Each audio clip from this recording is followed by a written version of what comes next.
आप सब लोगों का फिर से स्वागत है। मैं आपका दोस्त ऋषि राठौर। आज मैं बात करने जा रहा हूं क्योंकि मैंने अभी थोड़ी देर पहले एक सेमिनार अटेंड किया था बिजनेस यू का भाई डॉक्टर विवेक बिंद्रा। उस सेमिनार को अटेंड करने के बाद मैं बहुत ज़्यादा एक्साइटेड हूँ, इसलिए मैं आप लोगों को बताना चाहता हूँ कि उस सेमिनार से मैंने क्या सीखा।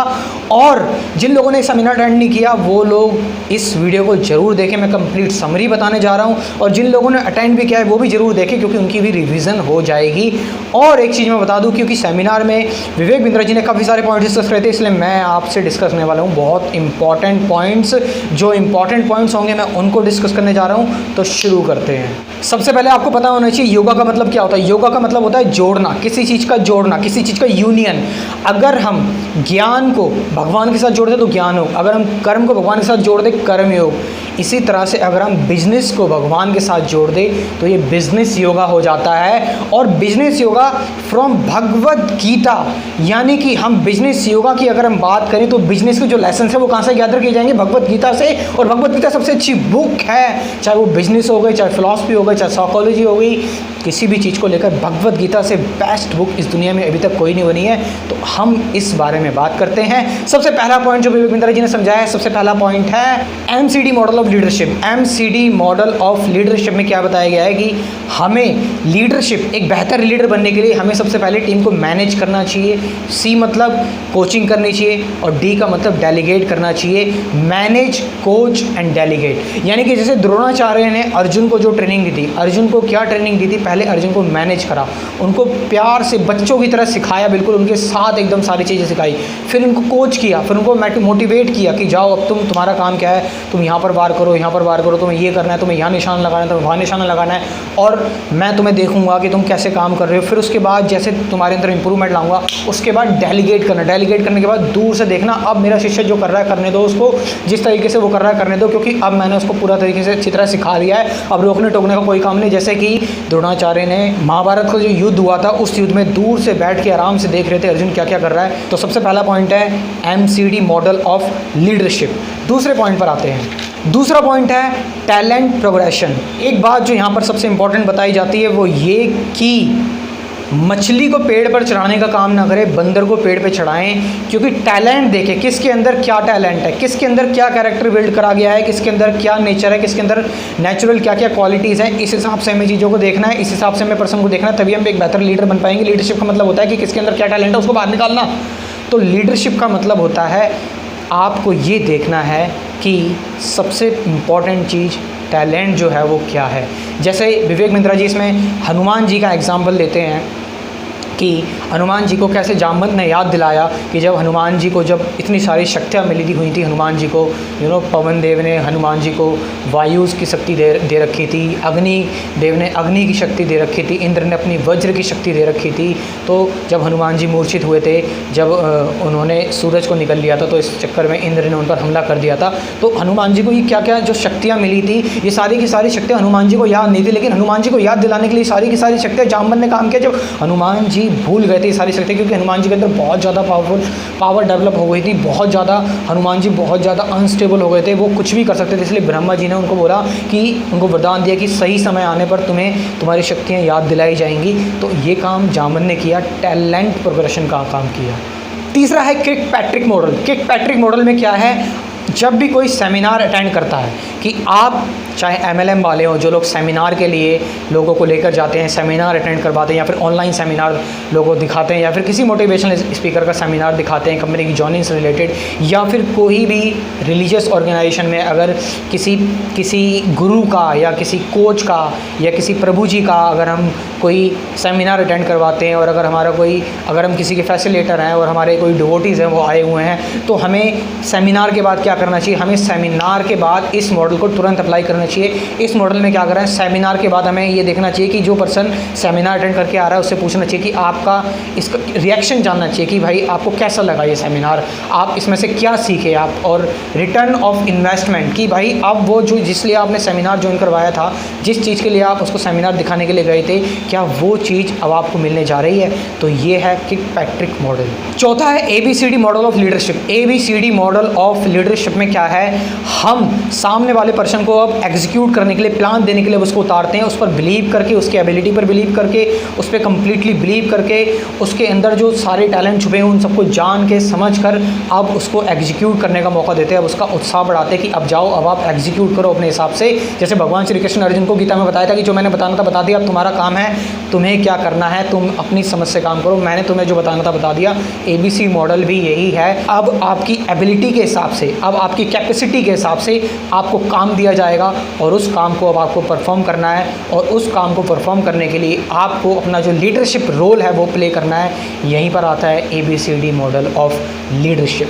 नेक्स्ट है balance, courage and consideration model of business.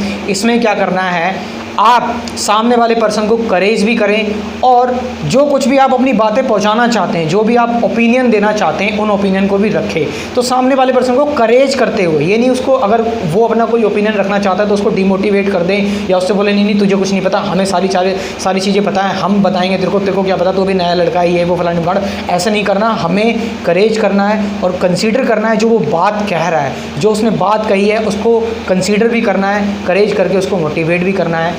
ये है आपका balance, courage and consideration model of business. Next है लीडरशिप बाय एग्जांपल। एग्जांपल के थ्रू लीडरशिप निभाई जाती है। अगर आप वो चीज़ पेश नहीं कर रहे हैं जो आप कर रहे हैं, आपके टीम मेंबर्स भी, क्योंकि आपको ही इमिटेट करने वाले हैं, आपको ही कॉपी करेंगे, आपसे इंस्पिरेशन लेंगे, तो आपको भी वो सारी चीज़ें करनी चाहिए जो चीज़ें आपको करनी हैं, जो चीज़ें जो आपका गोल है उसको बिल्कुल अपने अंदर व्यवहार में लेकर आ जाइए। जैसे एग्जाम्पल के तौर पर एक बार विवेक बिंद्रा जी एक बहुत अच्छा एग्जाम्पल लेते हैं कि हनुमान जी ने सीता जी से पूछा, जब सीता जी सिंदूर भर रही थी तो हनुमान जी पूछते हैं सीता जी से कि तुम ये सिंदूर क्यों भर रही हो, तो सीता माता कहती हैं कि ये सिंदूर मैं इसलिए भर रही हूँ ताकि मेरे पति की जो उम्र है, ताकि प्रभु श्री राम की जो उम्र है वो लंबी रहे।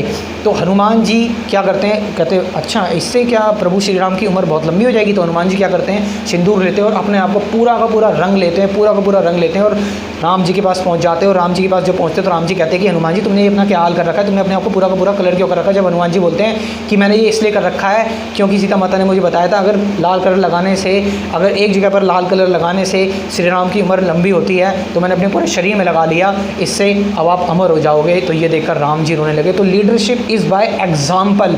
इसीलिए देखा है ना आपने, कई जगह पर हनुमान जी की जो मूर्ति होती है वो सिंदूर टाइप की होती है, संतरी रंग की होती है या फिर रेड कलर की होती है। तो इसका रीज़न यही है, लीडरशिप बाय एग्जाम्पल। आज मैं बहुत ज़्यादा एक्साइटेड हूँ क्योंकि मुझे बहुत अच्छा लगा ये सेमिनार, मैंने बहुत कुछ सीखा इस सेमिनार से। नेक्स्ट है leadership is both mentoring and parenting. देखिए आपको मेंटरिंग भी करनी है, आपको सामने वाले पर्सन को, आपको जो आपकी टीम है, आप जिन लोगों को फैसिलिटेट कर रहे हैं उनको आपको मेंटर भी करना है, उनको गाइडेंस भी देनी है, लेकिन साथ साथ आपको पेरेंटिंग भी करनी है। आप बिल्कुल उसके पेरेंट्स बन जाइए, इस तरह से जैसे पेरेंट्स अपने बच्चों का बिल्कुल हाथ पकड़कर चलाते हैं, बिल्कुल बहुत प्यार से सारी चीज़ों को करते हैं।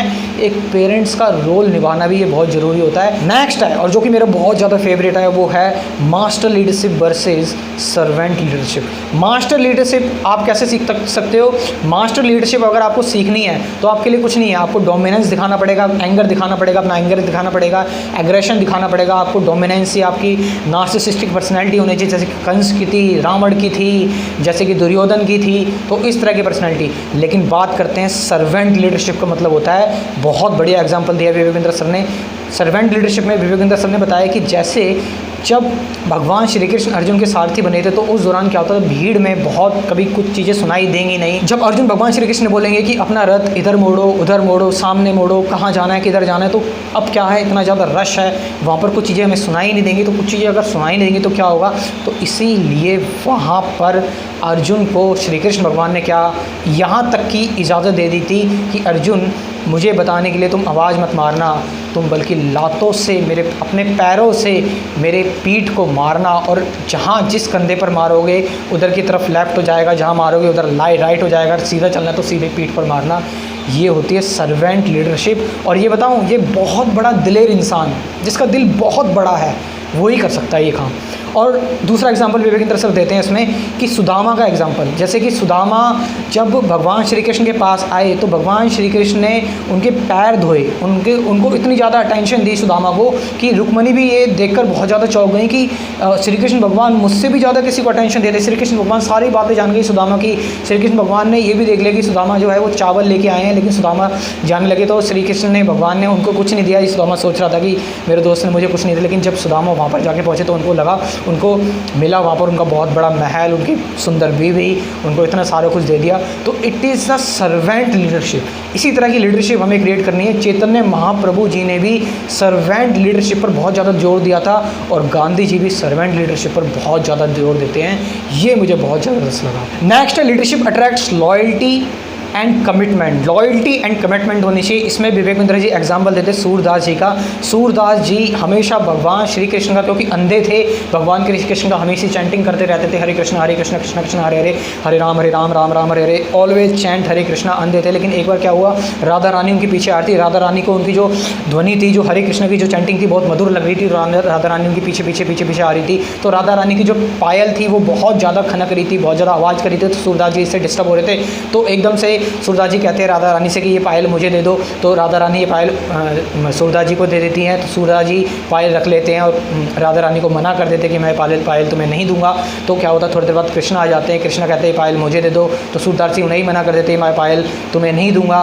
तो क्या होता है, भगवान श्री कृष्ण क्या करते हैं, उनको उनकी आंखें लौटा देते हैं और सूरदास जी बिल्कुल सही हो जाते हैं। उनकी आंखें वापस आ जाती। जैसे उनकी वापस आंखें आती हैं तो वो श्री कृष्ण को देख लेते हैं। श्री कृष्ण का इतना सुंदर मुखड़ा, इतने बढ़िया लगते हैं, इतने ज़बरदस्त लगता है, क्योंकि भगवान सबके सामने आ गए हैं सूरदास जी के, जिनकी वो चैंटिंग करा करते थे। तो क्या होता है, अब यहीं पर लॉयल्टी और कमिटमेंट्स, कितना ज़्यादा लॉयल है सूरदास जी कितने ज़्यादा लॉयल हैं भगवान श्री कृष्ण को लेकर कि सूरदास जी क्या कहते हैं, भगवान श्री कृष्ण कहते हैं तुम मुझे पायल लौटा दो, मैं तुम्हें कोई सा भी वरदान मांग लो, जो तुम्हें वरदान मांगना है तुम वो वरदान मांगो, मैं तुम्हें वो वरदान देने के लिए तैयार हूँ। लेकिन सूरदास जी ये वरदान मांगते हैं कि भगवान मैं ये वरदान मांगना चाहता हूँ कि मेरी आँखें जो हैं मुझे मत लौटाओ, मेरे को फिर से अंधा कर दो, क्योंकि आपका श्री कृष्ण भगवान का इतना सुंदर रूप देखने के बाद मेरी कोई इच्छा ही नहीं रह गई है कि अब मैं कुछ और देखूं। Loyalty and commitment. लक्ष्मण का भी एक बेहतरीन एग्जाम्पल दिया था कि जब वनवास पे राम सीता और लक्ष्मण जी गए थे, तो लक्ष्मण जो है वो बाहर बैठे बैठे पहरेदारी करते थे। तो क्या हुआ, सीता जी के यहाँ पर हिरन घुस जाता है। तो लक्ष्मण को बहुत ज़्यादा गिल्ट महसूस होने लगता है कि मेरे होते हुए, क्योंकि लक्ष्मण की उस टाइम आँख चूक जाती है, थोड़े से नींद में होते, थोड़े सो जाते हैं, थोड़ी झपकी आ जाती है। तो लक्ष्मण जी को बहुत दिक्कत, बहुत परेशानी, बहुत गिल्ट महसूस होता है कि मेरी भाभी के मेरे कमरे के अंदर, मेरी भाभी का जो रूम है उसके अंदर हिरण कैसे चला गया। तो लक्ष्मण जी बहुत ज़्यादा परेशान हो जाते हैं। तो इस चक्कर में लक्ष्मण जी क्या करते हैं कि एक देवी के पास जाते हैं और कहते हैं, नींद की जो देवी होती है, हर तरह की जो देवियाँ होती हैं, और नींद की देवी के पास जाते हैं, कहते हैं कि मेरी जो नींद है वो 14 साल के लिए मेरी नींद को कट कर दो, और इसके बदली, तो वो बोलते हैं इसके बदली किसी और को तो नींद सुनाना पड़ेगा, क्योंकि अगर तुम्हें नहीं सुनाएंगे तो वो कहते हैं मेरी बीवी को सुला दो, कोई बात नहीं। तो इस तरह की लॉयल्टी एंड कमिटमेंट आपके अंदर बहुत ज़रूरी है आना। नेक्स्ट है चेंज लीडरशिप। चेंज लीडरशिप का मतलब सामने वाला किस चीज़ को लेकर, उसकी नीड क्या है, उसकी एक्सपेक्टेशन क्या है, उसको किस चीज़ का फ़ायदा मिलेगा, उस हिसाब से अपनी लीडरशिप को चेंज कर देना, सामने वाले के फ़ायदे के बारे में बात करना। क्योंकि आपको अल्टीमेटली जो एक सच में एक आपको गिवर की तरह काम करना है, आपको एक टेकर की तरह काम नहीं करना। आपको सामने वाली पर्सनैलिटी के हिसाब से, जो सामने वाला पर्सन चाहता है, जो आपके एम्प्लॉय चाहते हैं, जो आपके लोग चाहते हैं, आपको उन हिसाब से काम करना है। आपको उन्हें लोगों को खुश करना है, लोगों को बेहतरीन नॉलेज देनी है। तो आपको इस हिसाब से अपनी लीडरशिप भी चेंज करते रहनी चाहिए, क्योंकि सामने वाले पर्सन का किस चीज़ में बेनिफिट है, उस हिसाब से तुरंत अपने आप को स्विच कर लो और अपने आप को लीडरशिप उस हिसाब से चेंज कर दो। उसके बाद डॉक्टर विवेक बिंद्रा अपना सेमिनार जो है वो ख़त्म करते हैं बताते हुए कि जहाँ पर श्री कृष्ण और अर्जुन का संवाद चलेगा, वहाँ पर धन, विक्ट्री, वहाँ पर हेल्थ, प्रॉस्पेरिटी, वहाँ पर लक, हर एक चीज़ होगी। तो विवेक बिंद्रा जी ने पूरा का पूरा सेमिनार भगवद गीता पर डिपेंडेंट, भगवद गीता पर बेस्ड था ये सेमिनार। कैसा लगा आपको, कैसी लगी ये मेरी समरी, जो कंप्लीट जो 3.5 घंटे का सेमिनार है, उसकी समरी मैं आपको लगभग 17 या 18 मिनट में मैंने देने की कोशिश की है। अगर कोई गलती हो जाए तो माफ़ कर देना। आज मैं बहुत ज़्यादा एक्साइटेड हूँ, क्योंकि मुझे बहुत अच्छा लगा ये सेमिनार, और इस वीडियो को ज़रूर शेयर करना। Thank you very much.